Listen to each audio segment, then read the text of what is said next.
এই ব্যক্তিটা বেশিরভাগ আমাদের ব্ল্যাকমেল করে 20-30 হাজার টাকা নিয়ে নিছে আমাদের টাকাগুলো না দিয়ে, যাতে টাকাগুলো জায়েজ হয়ে যায়, এই জন্য সে অভিনয় করতেছে। আমরা এখন বর্তমানে বুলর তালুক চন্দনেশে বুলর তালুকে অবস্থান করতেছি। আমরা গত রাতে এই টার্পে খেলতে আসছিলাম। এখানে খেলতে এসে রাত 1টার দিকে এই যে এই বারাডিয়ার, এই যে আপনারা দেখেন ভালো করে, এই বারাডিয়াররা আমাদের ব্ল্যাকমেল করে আমাদের পকেটে যা ছিল তা নিয়ে নিছে। এই যে এই ব্যক্তিরা বেশিরভাগ আমাদের ব্ল্যাকমেল করে 20-30 হাজার টাকা নিয়ে নিছে। পাশাপাশি আমাদের বয় দেখাচ্ছে এবং 20-30 হাজার টাকা নিয়ে নিছে। আপনারা সবাই শেয়ার করেন, আপনারা যেখানে আছেন শেয়ার করেন। এই দেখেন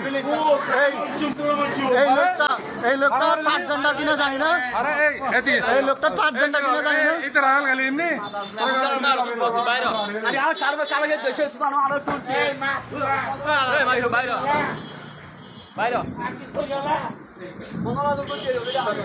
এই লোকটা হচ্ছে ট্রান্সজেন্ডার।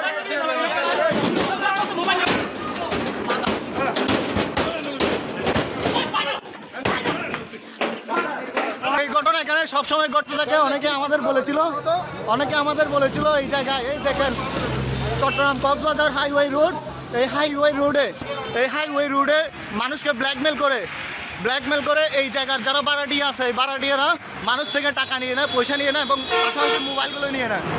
আপনারা দেখেন এখন তারা আমাদের হুমকি দিচ্ছে, আমাদের টাকাগুলো নাকি ফেরত দিবে না।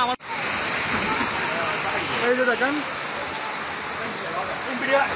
হ্যাঁ এই যে দেখেন আপনারা দেখেন এই মহিলাটা একদম নিজে ইয়াতে গাড়িতে পড়ছে, নিজে মানে এখান থেকে গিয়ে একদম নিজে অভিনয় করতেছে এবং আমাদের টাকাগুলো না দিয়ে, যাতে টাকাগুলো জায়েজ হয়ে যায়, এই জন্য সে অভিনয় করতেছে। আপনারা দেখেন খুব সুন্দরভাবে ওই গাড়িতে, ওই মানে একদম চলন্ত গাড়িতে উঠে অভিনয় করছে।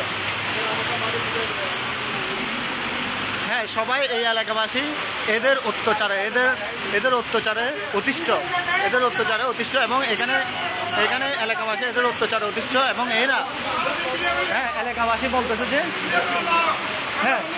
এলাকাবাসী বলতেছে যে এদের বিরুদ্ধে আইনি ব্যবস্থা নেওয়ার জন্য এলাকাবাসী বলতেছেন।